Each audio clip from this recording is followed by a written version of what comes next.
For over 50 years, BMW motorcycles meant one thing: air-cooled boxer twins, that iconic flat engine sound, German engineering you could ride for decades. Then, in the 1980s, BMW built something completely different. They laid an inline-four on its side and created the Flying Brick, an engine that outlasted nearly everything else on two wheels. Owners rode them past 500,000 kilometers and never touched the heads. But instead of celebrating their greatest engineering achievement, BMW buried it. The story of why starts with a company fighting for its life. By the late 1970s, BMW's motorcycle division was in serious trouble. Those boxer twins that had defined the brand since 1923 were getting destroyed by Japan.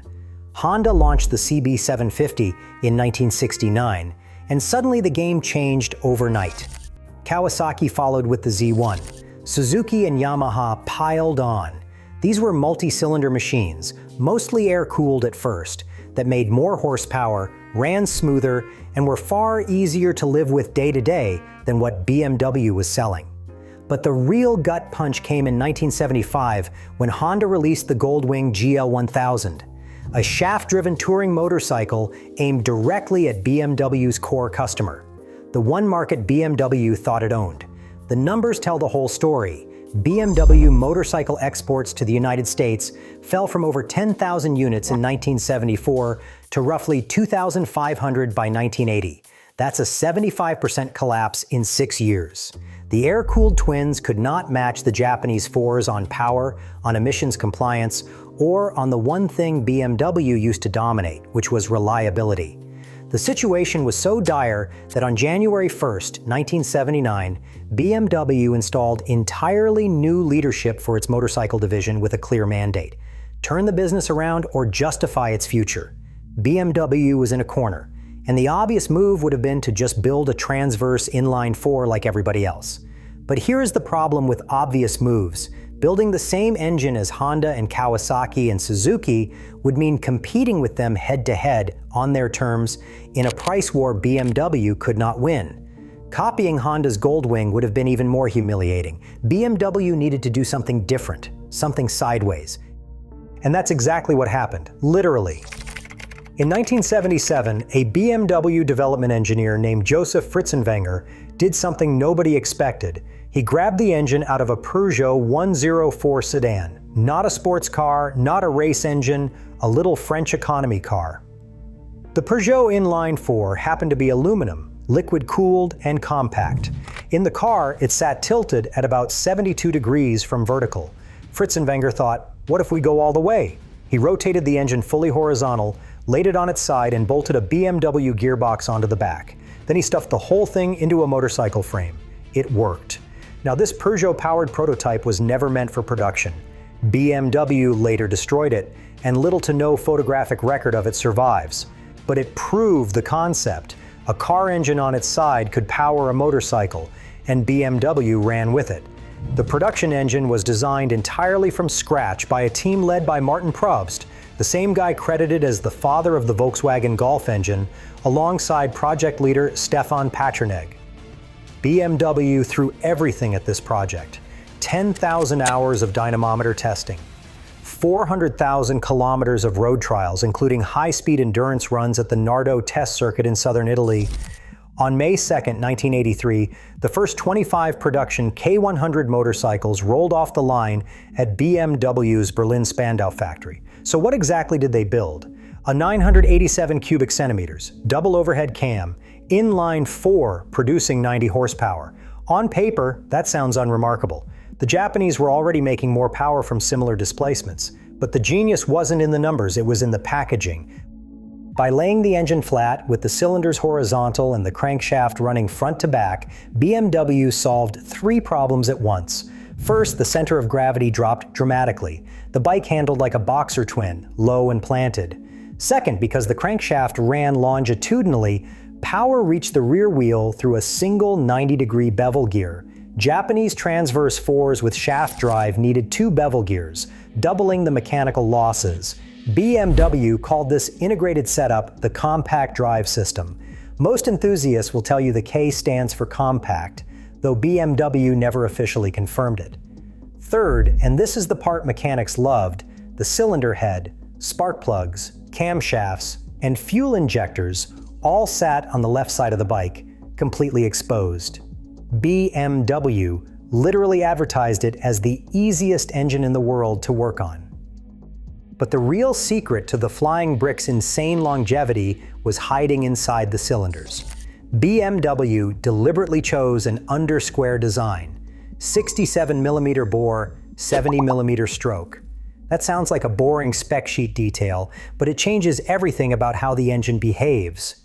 The narrower bore creates a compact combustion chamber where flame propagation is faster and more uniform.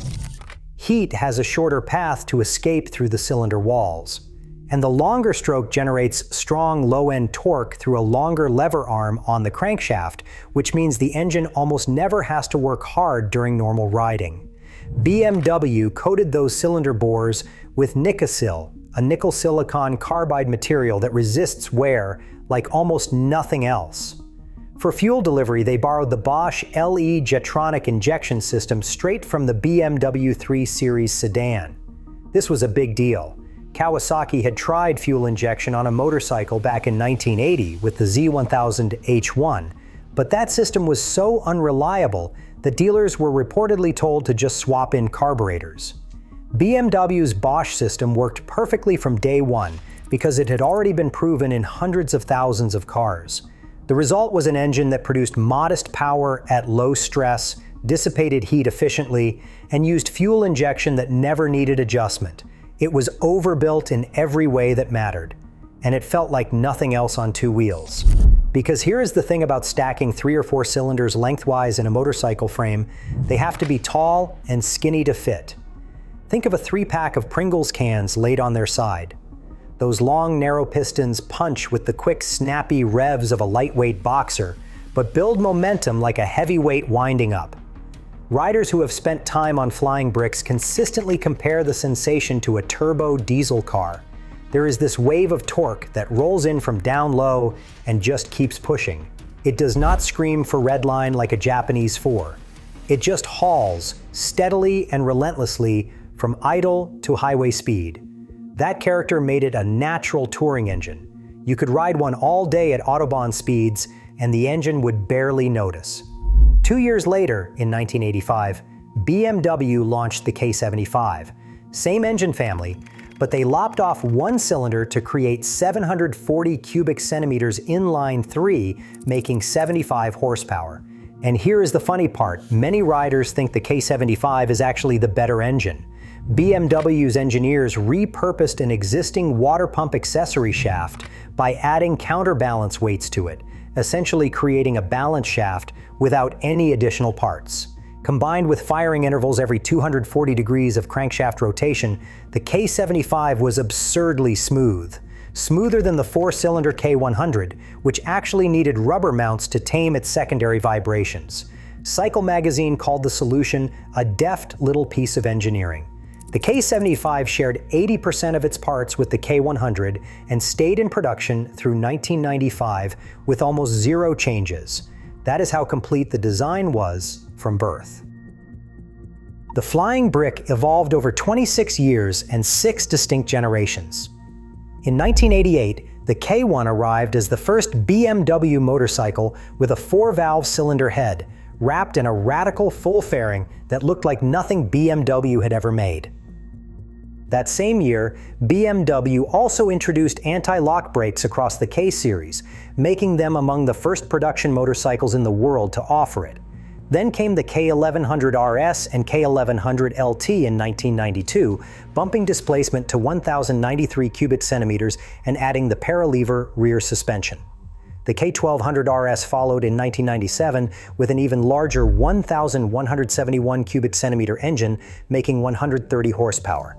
And the ultimate expression of the platform, the K1200 LT, introduced in the late 1990s after the K1200 RS, became BMW's flagship touring machine. It weighed 378 kilograms and came with heated seats, full audio, cruise control, and eventually an electro-hydraulic center stand. It was BMW's answer to the Honda Goldwing, and it remained in production until 2009 as the last motorcycle to ever carry the horizontal Flying Brick engine. And then there were the quirks. Every K-Series bike has what owners call the K-whine. It is a persistent high-pitched sound from the electric fuel pump, the helical gear train, and the alternator, all singing together. It is completely normal, louder than the exhaust at idle. One owner described it as the mating call that lets you identify another K-bike entering a parking lot from 200 meters away. There is also the side stand situation. Because the cylinders lay flat, leaning the bike to the left on the kickstand lets gravity pool oil above the piston rings overnight. Fire it up in the morning and you get a puff of blue-gray smoke that burns off in seconds. Completely harmless, but it looks alarming if you do not know about it. BMW actually tried to discourage side stand use entirely. They gave the bike a fancy valet handle for the center stand while deliberately making the kickstand as flimsy as possible. Subtle, BMW, real subtle. Now here is where the story gets wild. The reliability numbers on these engines are not internet rumors. They are documented, verified, and borderline ridiculous. A member of the BMW MOA forum rode a K75 for 18 years and 370,000 miles without ever removing the cylinder heads or opening the transmission. Another K75 was photographed on the same forum with 442,000 miles still running. A rider named David Swisher from Bowling Green, Virginia accumulated over 1.7 million cumulative miles on K1100 LTs, selling each bike at around 350,000 miles, usually still in good shape. In 1999, Swisher was recognized with BMW's Million Mile Award at the BMW MOA International Rally. An executive from BMW's motorcycle group flew out to hand it to him personally. These engines were not lasting because of one magic feature. It was everything working together. They had conservative power output, roughly 91 horsepower per liter. The understressed long-stroke design rarely operated near its limits during touring. They used Nikasil bores, and they had stable valve clearances that owners report holding for tens of thousands of miles between adjustments. Fuel injection eliminated the carburetor headaches that killed other engines. Liquid cooling prevented the thermal cycling damage that wore out air-cooled motors. The engine internals, the pistons, rings, bearings, and crankshaft were consistently the absolute last things to fail. What gives up first is the clutch hub splines, rubber seals, hoses, and eventually the clutch itself. From 100,000 to 180,000 miles, the bottom end just keeps going. BMW had an engine that riders loved, that mechanics respected, and that proved more durable than almost any other motorcycle engine of its era. In 2005, they replaced it. The K1200S arrived with a completely new transverse inline-four, tilted 55 degrees forward. 0 parts were shared with any previous K-bike. BMW's engineering director told Cycle World at the time that the Flying Brick was unique, but they had goals that required a different approach. The documented reasons were entirely technical. The longitudinal layout constrained bore size, because making the bore larger physically lengthened the wheelbase. That made pushing power much beyond 130 horsepower extremely difficult without a complete platform redesign, while competitors like the Suzuki Hayabusa were making 175. The horizontal cylinder head complicated modern emissions-compliant exhaust routing and heat management, particularly on fully fared models like the K1 and K1200 LT, remained a constant engineering challenge. The K1200S made 167 horsepower and proved BMW could compete on outright performance. While the sportier K1200S ushered in the new transverse era in 2005, the beloved K1200 LT soldiered on until 2009 as the final flying brick. By 2010, the transverse inline-six K1600 had replaced it entirely. Now there is a popular theory floating around the internet that BMW killed the flying brick because an engine lasting 1 million kilometers does not generate repeat customers. It is a satisfying narrative. Big corporation kills its best product because it is too good. But no BMW official statement, no press release, and no journalist investigation has ever substantiated planned obsolescence as the motive. The transition was driven by the need for more power, tighter emission standards, and the simple competitive reality that 130 horsepower does not sell when the other guys are making 175. But here's what makes this story sting a little. The Flying Brick is now more popular than it was when BMW was still building it. The nickname itself tells the story. Riders started calling it the Flying Brick almost immediately after the K100 debuted, referring to the big rectangular engine block that dominates the bike's profile like a house brick when you strip the fairings off. Originally it was a joke, kind of an insult actually, but over the decades the name became a badge of honor. One award-winning custom K1100 build even features a light-up Flying Brick logo on the fuel tank. Running K100 donor bikes sell for $1,500 to $3,000, cheap enough that custom builders snap them up by the dozen. High-quality cafe racer builds on K-Series platforms command anywhere from $15,000 to $29,000. Specialist parts suppliers across Europe and North America keep the community alive, helped by the fact that 80% of K75 and K100 parts interchange, and the engine is so durable, there is almost always one available at a wrecking yard. Because nobody needs replacement engines, they just won't die. So what's the takeaway from the Flying Brick? BMW was backed into a corner in the late 1970s, staring down the possible death of its motorcycle division. Their solution was to think literally sideways. Rotate an engine 90 degrees, borrow fuel injection from a sedan, and overbuild everything until the bike lasted longer than the company's patience for selling it. Josef Fritzenwenger's 1977 prototype solved an existential crisis, and it created something so durable that over 40 years later, the surviving bikes are worth more as cafe racer platforms than they ever were sitting on a dealership floor as used tourers. BMW wanted to build a motorcycle that could compete with Japan. They accidentally built one that could outlast civilization. If you're into motorcycle engineering stories like this, hit subscribe.